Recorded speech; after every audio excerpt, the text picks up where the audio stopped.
Hello सभी को नमस्ते, जय हिंद, जय भारत। उम्मीद करता हूँ शानदार होगे। तो मैं ज़्यादा समय न लेते हुए इस वीडियो को कम टाइम में आपको बताऊंगा। बैच नंबर 18 है जो आप ज्वाइन कर सकते हो सीईटी के लिए। ये 10 तारीख से शुरू हो जाएगा। कल से इसमें डेमो शुरू है। ये आने वाले सीजीएल के लिए, एफसीआई के लिए, दिल्ली चंडीगढ़ हाई कोर्ट के लिए, इवन एसएससी जीडी में भी इसमें अच्छे लेवल का पढ़ाया जाएगा। क्योंकि आजकल कंपटीशन का दौर है बेटा। ये मत सोचो कि मैं जीडी की तैयारी कर रहा हूँ। आजकल सब पढ़ाई बराबर है। क्योंकि पढ़ाई बराबर का मतलब रफ एंड टफ। पहले होता था कि यहाँ पर ये लेवल रहेगा, यहाँ पर ये लेवल रहेगा। नहीं, आज आपको हर चीज़ एडवांस लेवल में पढ़नी पड़ेगी, तब जाके आप कंपटीशन में फाइट कर पाओगे। ठीक है, तो बैच नंबर 18 है, 1 ईयर की वैलिडिटी है। ऐप डिस्क्रिप्शन में दी गई डाउनलोड कर सकते हो, वहाँ पर आप बैच में एनरोल कर सकते हो। उससे पहले बोलूँगा सिर्फ डेमो चेक करें, ठीक है।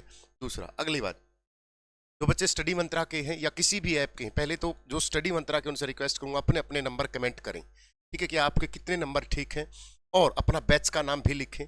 और जो दूसरी ऐप या दूसरी इंस्टीट्यूशन से वे भी अपने नंबर लिखें, बट अपना कोचिंग का भी नाम लिख दें, ताकि जब हम रिजल्ट आते हैं तो वीडियो डालते हैं तो जो नैरो माइंड लोग के सोचो वो बोलते हैं कि 2000 रुपये में बुलाया मिठाई का डब्बा लेके। तो आप अपने उनको भी बोलूँगा प्लीज़ वीडियो के नीचे बच्चों के खुद के कमेंट देख लेना, ये पेड कमेंट नहीं हो।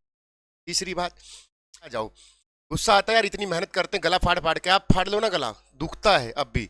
4 गुना का जो केस है बेटा वो अभी कोर्ट में है। जैसा कई कल रात उन्होंने बताया कि 4 गुना वाला केस हम ही कुछ नहीं कर सकते। तो उनका कहने का मतलब ये है कि बोला सर हम पहले ग्रेजुएशन की भर्तियां निकालेंगे, ग्रेजुएशन बेस पे। जैसे एक्साइज इंस्पेक्टर में भर्ती आई, किस में आई? एक्साइज इंस्पेक्टर में भर्ती आई। अगर एक्साइज इंस्पेक्टर में भर्ती आई तो बेटा एक बात बताओ, एक्साइज इंस्पेक्टर की भर्ती जैसे पिछली बार थी, टैक्सेशन की लगा लेते हैं, तो पिछली बार थी 170 बेटा। तो यहाँ 4 गुना की बुझाई मेरे हिसाब से, जैसा मैंने जो 7 से 8 गुना बुलाएंगे। तो 8 गुना बुला लिए तो इनकी कर लो 10 से 10 गुना भी बुला लिए, मान ले, सीधा हिसाब कर लेते हैं, 1700 बच्चे। अब आ जाओ, अब जैसे पेपर था ठीक था, ठीक है ना। पेपर इसको ना आप टफ बोल सकते ना मॉडरेट, इजी ही बोल सकते हो। पेपर चारों शिफ्ट इजी ही थी, ठीक है ना। क्योंकि मैथमेटिक्स भी अर्थमेटिक था, इंग्लिश भी ठीक थी, कि ऐसा नहीं था कि बहुत ही मेंस की तरह इंग्लिश दे रखी है उन्होंने ना। ठीक पेपर था, इजी था। अब आ जाते हैं सर 100 में से, जैसे 1000 पोस्ट आई, तो 1000 पोस्ट में बेटा आपको ये वो 1000 होंगे जो 80 प्लस वाले होंगे, समझ में आया? ताकि ये अपनी वैकेंसी पूरी कर ले और एचएससी क्लर्क जैसी पोस्टों पे ये फाइट ना करे, समझ में आया? जैसे कोई भी हुआ, जैसे +2 बेस पे आ गई क्लर्क की पोस्ट, ठीक है ना। क्योंकि ये तो अभी उन्होंने खुद बोला कल शाम को, रात को, कि ये तो कोर्ट में पेंडिंग है, कोर्ट जो डिसीजन देगा, और कोर्ट वही डिसीजन देगा जो एचएससी चाहेगी। और मेरे हिसाब से जो है वो आप हम डिस्कस करेंगे, ठीक है। जैसे 12वीं बेस पे क्लर्क की पोस्ट आ गई बेटा, ठीक है, तो क्लर्क की पोस्ट आ गई आपकी 5000।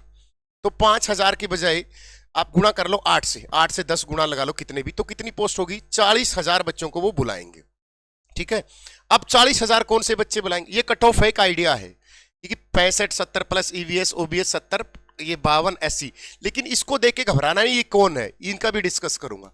अब जैसे कल रख की 40,000 पोस्ट आ गई बेटा, तो 40,000 पोस्ट में से ये बच्चे वो बुलाए जाएंगे 40,000 जो कौन होंगे? टॉपर होंगे। कैसे, आइए जानते हैं। टॉपर का मतलब क्या होता है बेटा? टॉपर का मतलब जो 80 प्लस वाले थे वो टैक्सेशन में चले, एक्साइज में चले गए, पंचायत ऑफिसर में चले गए, डिप्टी रेंजर में चले गए।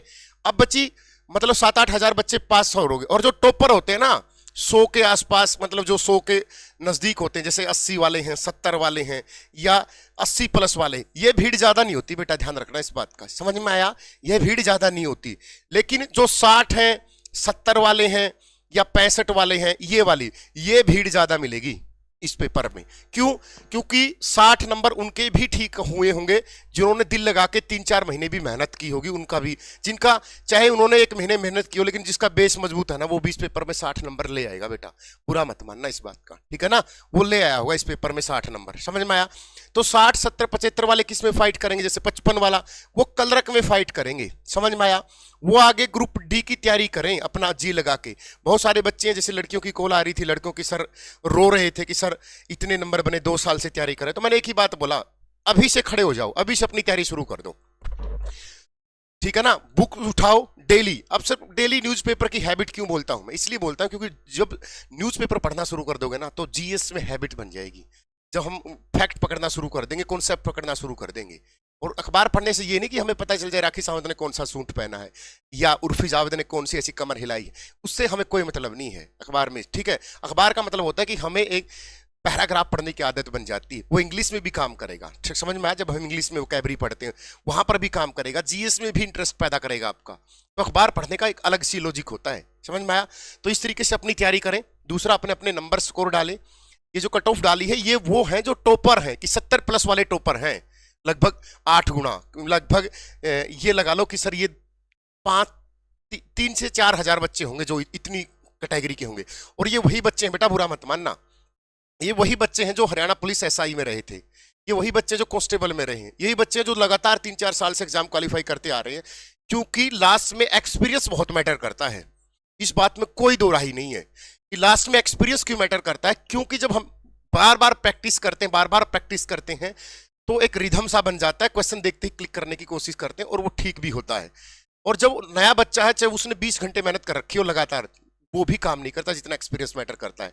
और एक्सपीरियंस उसी का मैटर करता है जो लगातार पढ़ता है 1 साल 6 महीने। तो अपनी तैयारी को बेहतरीन करें, ठीक है। क्योंकि ये सीटी है ना, एक गोली है, गोली का मतलब मीठी गोली, जैसे बचपन में बच्चों को दी जाती थी कि जैसे बच्चे बोलेंगे सर कि सर सीटी क्वालिफाई है मेरा, तो मैं क्या करूं। सीटी क्वालिफाई क्या होगा, इतना आसान पेपर इसीलिए तो दिया था ताकि तुम एसटेट की तरह स्कोर कार्ड लेते फिरो, इसीलिए कि तुम सीटेट की तरह स्कोर कार्ड लेते फिरो। जो टॉपर हैं वो इसी पेपर में टॉपर रहेंगे और अगले पेपर में भी वही टॉपर रहेंगे जो अब पढ़ेंगे या जिन्होंने पहले पढ़ रखा है। तो अपना वहम दिल से निकाल के कि चलो इसमें तुक्का लग गया, अगले में भी लग जाएगा ना, लगेगा वही जो पढ़ेगा, लगेगा वही जो पढ़ेगा। समझ में आया। वक्त बदलता है, वक्त बदलने के लिए अपने आप को बदलना पड़ेगा, अपनी सोच, अप्रोच, अपना नैरेटिव, सोचने का तरीका, अपना विजन्स आज से ही चेंज करके आने वाले एग्जाम्स की तैयारी शुरू कर दो। Like CGL, CHSL, SSC GD, Haryana civil service, या जो सीटी ग्रुप डी आएगा, या सीटी जो मेंस आएगा, या रेलवे, एनटीपीसी, जो भी आपका टारगेट हो आज से ही शुरू कर दो। ये नहीं कि सर मेरे 55 नंबर बने तो मैं क्या करूं।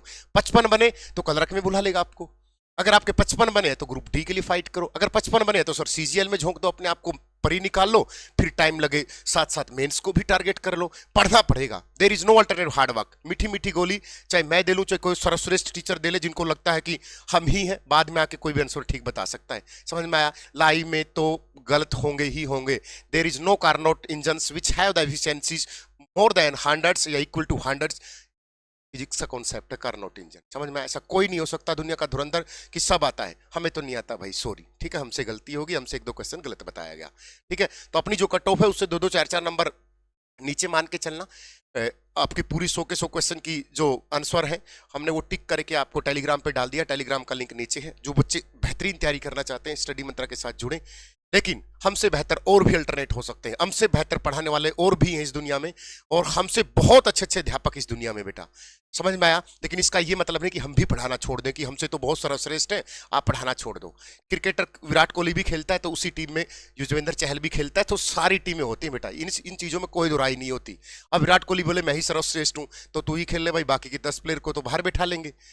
तो हमसे बेहतर पढ़ाने वाले थे, हैं, कल भी आएंगे। आपसे बेहतर पढ़ने वाले कल भी थे, आज भी हैं और कल भी आएंगे। ये दौर चलता रहेगा। हर एक इंसान का अपना एक रोल होता है। ये नहीं होता कि सारी भीड़ एक ही आदमी खींच लेगा, यही मैं सर्वश्रेष्ठता की घोषित कर दूं कि मैं ही सर्वश्रेष्ठ हूं, नहीं। बाकी अपना अपना परसेप्शन है, हर आदमी में अपना अलग ईगो होता है, अलग एटीट्यूड होता है। और मैं तो हर बच्चे को बोलता हूं अपनी जॉब से मतलब रखो, किसी भी टीचर्स की भावना में आने की जरूरत नहीं है। चाहे वो स्टडी मंत्रा का सुनील बुरा हो, मैं दूसरे का नाम नहीं लूंगा क्योंकि मेरी आदत नहीं मैं किसी को टारगेट करूं। हाँ, मजाक में जरूर बोलूंगा, लेकिन किसी को गुस्से में आज तक किसी भी टीचर के बारे में एक शब्द भी बोला हो तो मेरी वीडियो दिखा देना कि मैंने उस टीचर की बुराई की है। हमेशा बोलता हूं बेटा हर टीचर के पास पढ़ने जाया करो यूट्यूब पे। अगर आप में दम है तो आप बोल दो ना कि दूसरे टीचरों के पास भी पढ़ने जाया करो। हर एक बच्चे को बोलता हूं अपनी जॉब से मतलब रखो, अपने करियर से मतलब रखो, अपने परिवार से मतलब रखो, अपने देश से मतलब रखो। और जब हमें देश से मतलब हो जाएगा तो आदमी की नैरो माइंड सोच है, वो संकीर्ण मानसिकता उससे अपने आप ऊपर उठ जाएगा। उसको सिर्फ बच्चों की भलाई से मतलब है। कल मैं लाइव था तो मैथ के सोल्यूशन के लिए मैंने खुद बोला कि बेटे दूसरे चैनलों पे जाओ, फटाफट अपना सोल्यूशन देखो। हर एक बच्चे को बोलता हूं कि बेटा जहां जहां यूट्यूब पे जो भी कॉन्सेप्ट है वहां पर पढ़ने की कोशिश कीजिए, अपनी जॉब से मतलब रखिए, दैट्स इट। आपके घर कोई दूध देने भैंस बांधने नहीं आएगा कि लो भाई अब जिस बच्चों का स्कोर 40 बनाए, चाहे मेरा स्टडी मंत्रा का स्टूडेंट हो चाहे सुनील बुरा, उसको ढांढस बंधाने नहीं आएगा कि बेटा कोई बात नहीं है। लेकिन मैं फिर भी बोलूंगा कोई बात नहीं है, वक्त को बदलने में वक्त लगता है। डटे रहिए मैदान जंग में, तैयारी करते रहिए। आज से दोबारा फिर लाइब्रेरी में जाइए, किताबों को उठाइए, पढ़ना शुरू कीजिए, क्योंकि आपके सपने आप खुद तैयार करोगे। अपने भाग्य के निर्माता आप खुद हो। कोई आके आपको ये नहीं बताएगा कि ले बेटा दिनेश ये कर ले बेटा रेनू ये कर ले बेटी दीपिका ये कर ले। आपको अपने संघर्षों से खुद लड़ना पड़ेगा, आपको अपनी जिम्मेवारियां खुद कंधों पे उठानी पड़ेगी। कोई आपको ये नहीं बोलेगा कि बेटा कोई बात नहीं, कोई बात नहीं। सब यहाँ देयर आर टोटली बिजनेसमैन, यहां सब बिजनेस करते हैं। कोई भावनाओं का बिजनेस करता है तो कोई पैसे का बिजनेस करता है। आपको कस्टमर नहीं बनना है कि हम कस्टमर हैं, पैसे दे दिए उसके बाद बस नहीं। आपको बी मैच्योर, आपको मैच्योर होना है, आपको प्रैक्टिकल होना है, आपको हर चीज से प्रैक्टिकल नॉट बी इमोशनल की यहां कोई कीमत नहीं है। यहां हजारों दिल टूटे फिरे हैं, वो भी प्यार में, सच्चे प्यार में, जिनकी कसमें खाते हैं। हे अंजलि रमेश, तुम्हें ऐसा नहीं बनना है। और ये तो टीचर्स और स्टूडेंट का रिलेशन है। Be practicals, be mature. अपनी तैयारी करते रहें, आज ही किताबें उठाएं, लाइब्रेरी में जाएं, अपने आप को झोंक दें, अपने आप को बस ये सोच लें कि एक जंग है। पहले जंग जीती जाती थी तलवारों से, पहले जंग जीती जाती थी हाथियों से, पहले जंग जीती जाती सैनिकों के साथ, अब जंग जीती जाती ब्रेन के साथ। जो दिमाग से खेलेगा, दिमाग का मतलब जो अपने आप से लड़ेगा, जो लाइब्रेरी में अपने आप को तपाएगा, जो अपने आप को पसीना बहाएगा, जो अपने माँ बाप के सपनों के साथ खिलवाड़ नहीं करेगा, वही कामयाब होगा। तो वो लड़ाइयाँ जो हाथी घोड़ों के साथ लड़ी जाती थी, अब वो दिमाग के साथ लड़ी जाती हैं। पहले ताकत की पूजा होती थी, अब ताकत बुद्धि में है। तो अपनी बुद्धि का इस्तेमाल कीजिए, अपने आप को मैच्योरिटी गेन कीजिए, बेहतर पढ़िए, बेहतर अपने आप को क्वालिटी टाइम दीजिए, नोट्स बनाइए। पेपर के टाइम प्रैक्टिस करते हो, फिर प्रैक्टिस करने के बोलते हो सर प्रैक्टिस नहीं बन रहा, प्रैक्टिस अब शुरू कीजिए। सिलेबस कवर अप है सभी बच्चों का, सभी बच्चों ने कहीं ना कहीं कोचिंग ले रखी है। अगर फिर मैं एक और गाइडलाइन दूंगा, जो बच्चा अभी बेस तैयार करना चाहता है, चाहे ऑनलाइन है चाहे ऑफलाइन अपने नजदीकी अच्छे सेंटर के साथ, क्योंकि ये बोलते हैं ना सभी टीचर्स बराबर होते हैं, मानते हैं टीचर बराबर होते हैं, but there is a quality difference. Quality का फर्क होता है कि टीचर चरित्रहीन हो, टीचर का चरित्र बहुत अच्छा होना चाहिए। टीचर की बातों में सत्यनिष्ठा, क्रमनिष्ठा, बहुत चीजें मैटर करती हैं। समझ में आया? हाँ, अपने आसपास अच्छी कोचिंग, 5-6 कोचिंग हर शहर में होती हैं। अपनी अच्छी कोचिंग का चुनाव करके वहां बैठिए, डेली 5-6 घंटे क्लास लगाइए, पढ़ना शुरू कीजिए। उसके बाद लाइब्रेरी में जाइए, शाम को अपने घर पे जाइए, वहाँ पर रिवीजन कीजिए। अपने अच्छे जो सीनियर्स हैं उनके साथ बैठ के बातें कीजिए, उनसे पूछिए कि सर कैसे एग्जाम क्रैक किया आपने, सर मैं कैसे निकालूं सर। जिनका जो बार बार एग्जाम निकाल रहे हैं बाई किस्मत बाई लक, जिनका नहीं हुआ है, बहुत सारे बच्चे हैं जिनका नहीं होता। बाई लक बहुत घटिया चीज़ है जो कभी कभी मिलती है किसी को। तो उनसे भी बातें कीजिए कि क्या पढ़ूं क्या ना पढ़ूं, किस तरीके से पढ़ूं, कौन से नोट्स पढ़ूं। तो उनसे अपना थोड़ा सा घमंड आप भी त्यागिए, क्योंकि ये हर आदमी में होता ही गो। जो इसको त्याग गया वो बुद्ध कहलाया है।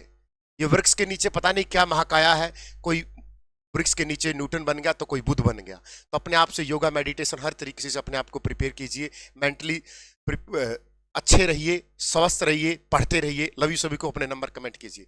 जय हिंद, जय भारत।